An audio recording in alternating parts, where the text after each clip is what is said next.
Is all creatine created equally? Does it even matter what kind of creatine you use? Let's figure it out together.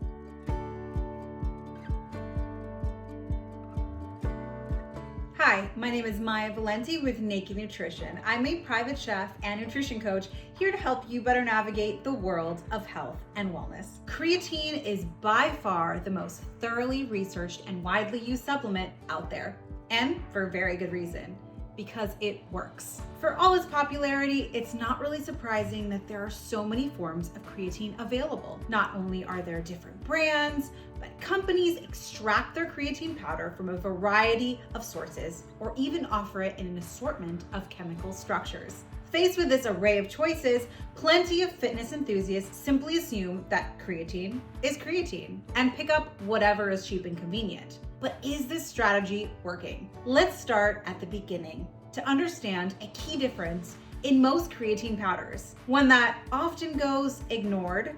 We first need to be clear on where creatine comes from. Although most people are familiar with the supplement, creatine is actually a substance that occurs naturally in the human body and plays a powerful role in your energy production system. Dietarily speaking, creatine can be found in meats, eggs, fish, and other animal products. Most often, creatine powder is extracted from animal sources. This presents a problem for the vegans out there. In that case, you'll want to be sure that you find a synthetic creatine, like naked creatine, which is chemically and functionally identical to animal-based varieties. As it's often the case with supplements, you'll want to be sure that your creatine powder is not contaminated. Of greater concern is the fact that several of the products also show considerable levels of toxic heavy metal mercury. Before you even consider a creatine powder, make sure that you trust the brand and that they offer third-party testing for heavy metals.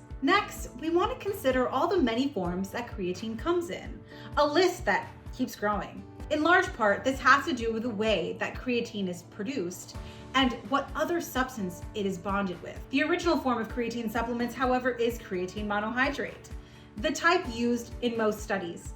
Beyond that, you'll likely encounter creatine magnesium, creatine pyrate, creatine citrate, Creapure, creatine nitrate, buffered creatine, creatine hydrochloride, and a few others. Each of these forms claim their own unique perk, but the most common difference has to do with the absorption and solubility. First, let's talk about absorption. Creatine monohydrate remains stable throughout digestion and metabolism, making it to your muscles while maintaining its usable form. While other forms of creatine do tend to dissolve more easily in water or may be bonded with other helpful substances, these extra perks tend to come with a much higher price tag. When all the types of creatine are compared, creatine monohydrate offers the best value with a long history of scientific evidence behind its use. So to learn more about our creatine monohydrate, naked creatine, and all of our other supplements, check us out at nakednutrition.com. And subscribe to our channel for more informative videos like this one. Because here at Naked Nutrition,